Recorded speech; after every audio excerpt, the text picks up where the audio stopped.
السلام علیکم ورحمۃ اللہ وبرکاتہ۔ اعوذ باللہ من الشیطان الرجیم، بسم اللہ الرحمن الرحیم۔ درود پاک پڑھیں۔ اللہم صلی علی سیدنا مولانا محمد وعلی آلہ وصحبہ وبارک وسلم علیہ صلاۃ وسلام علیک یا رسول اللہ۔ محترم حضرات، متفرق مسائل آپ سماعت کر رہے ہیں۔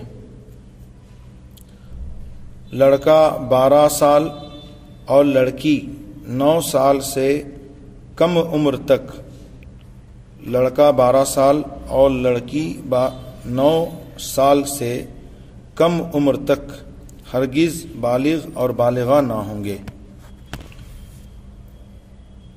اور لڑکا لڑکی دونوں 15 برس کامل کی عمر پر ضرور شرعاً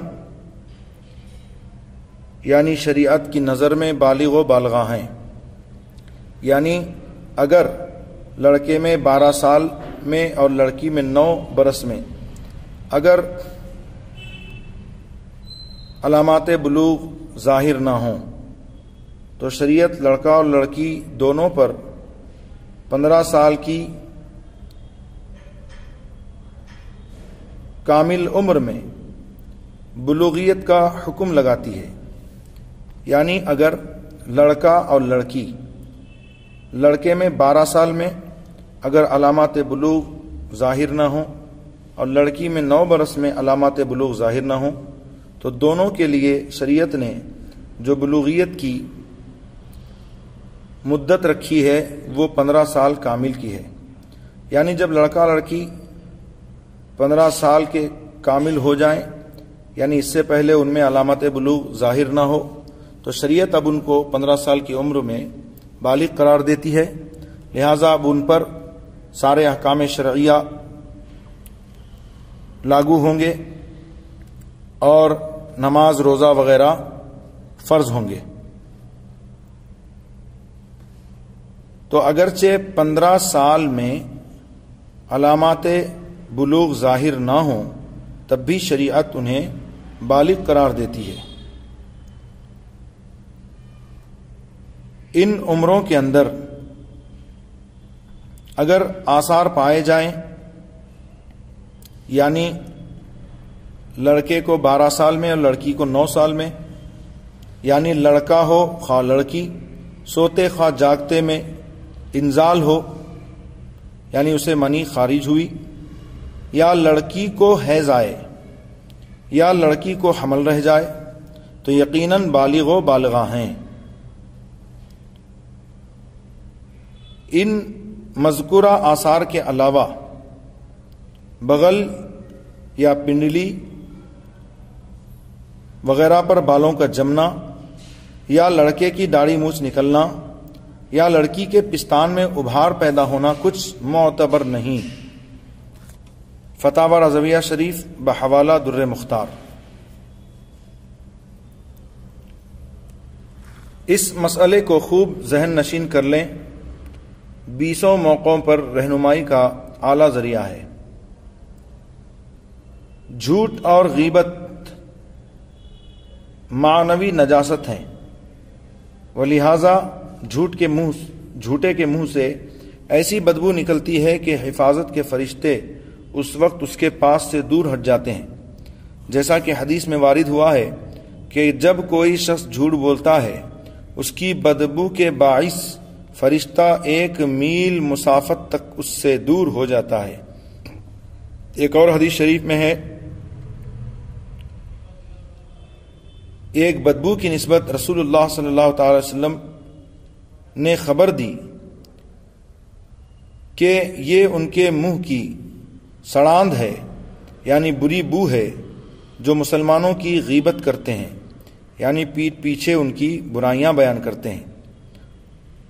اور ہمیں جو جھوٹ یا غیبت کی بدبو محسوس نہیں ہوتی، اس کی وجہ یہ ہے کہ ہم اس سے مالوف اور مانوس ہو گئے ہیں، ہماری ناکیں اس سے بھری ہوئی ہیں۔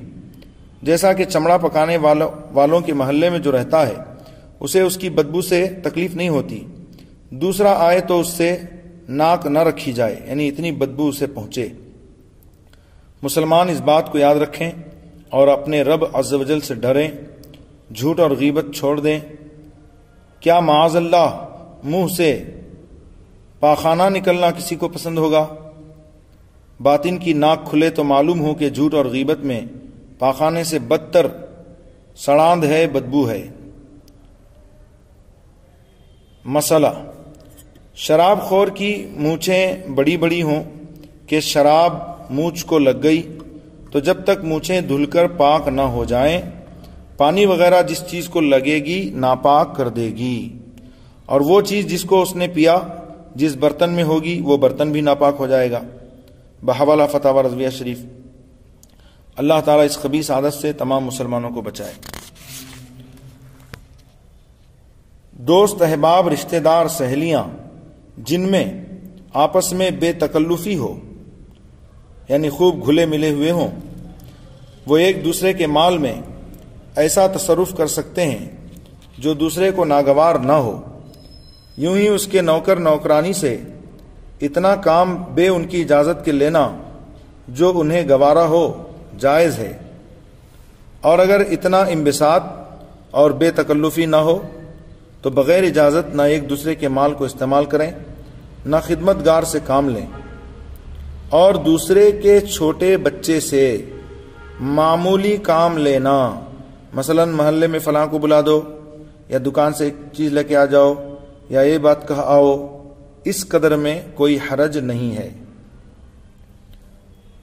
بلا وجہ شرعی وہ بات نہ کہی جائے جو سننے سے بری معلوم ہو، عذر کی حاجت پڑے اور مسلمانوں کو نفرت دلائے۔ یوں ہی بلا وجہ شرعی وہ بات کرنی مکروہ ہے جس سے اس کی غیبت کا دروازہ کھلے۔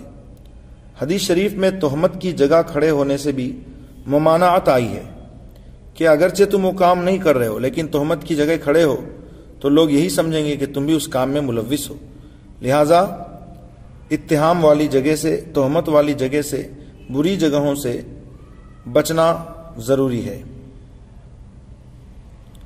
ماں باپ، دادا دادی اپنے بچے سے کام لے سکتے ہیں، یا تو یوں کہ وہ محتاج ہیں،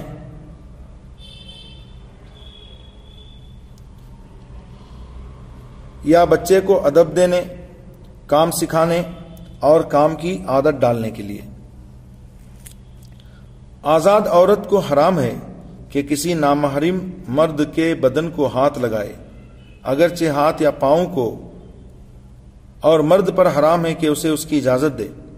یہاں سے اس زمانے کے نام نہاد پیر حضرات درس عبرت حاصل کریں کہ جو ان جوان مریدات ان کے قدم کا بوسہ لیتی ہیں، ہاتھ کا بوسہ لیتی ہیں، بے پردہ ان کے سامنے جاتی ہیں اور یہ سمجھتی ہیں کہ پیر باپ کے داخل ہے، شریعت نے سختی کے ساتھ ممانعت فرمائی، چاہے پیر ہو، استاذ ہو یا کوئی اور ہو جو نامحرم ہے تو اس کے سامنے اس طرح بے پردہ عورتیں نہیں آ سکتی، نہ اس کے ہاتھ اور پاؤں کا بوسہ لے سکتی ہیں۔ بیعت لینی ہو تو پردے میں رہ کر صرف زبانی الفاظ کے ذریعے سے وہ بیعت کر سکتی ہیں۔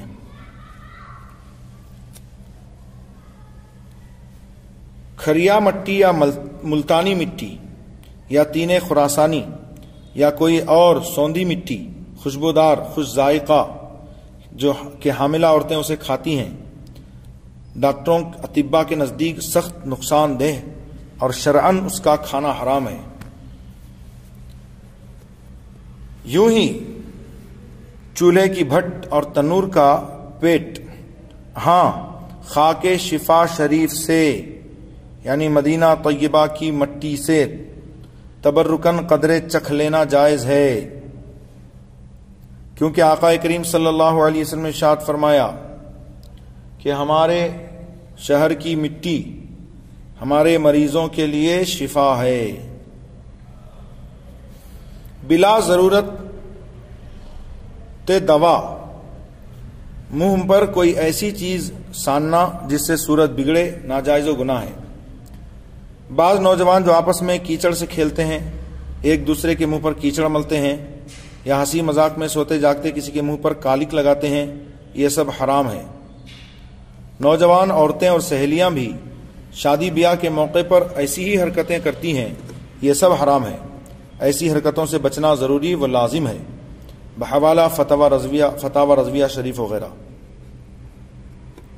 جس کے کسی پر مثلا 100 روپے آتے ہوں کہ اس نے دبائے یا کسی اور وجہ سے ہوئے، یعنی یہ کسی کو 100 روپے دینا ہے اور اس سے روپیہ ملنے کی امید نہیں، تو 100 روپے کی مقدار تک اس کا جو مال ملے لے سکتا ہے۔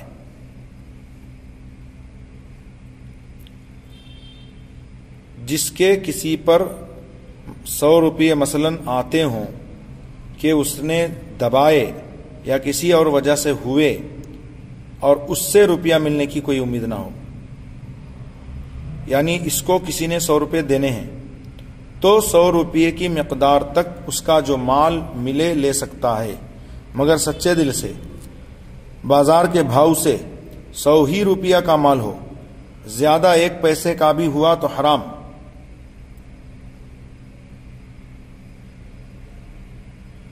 کہ جس نے اگر کسی کے 3 پیسے بھی دبا لیے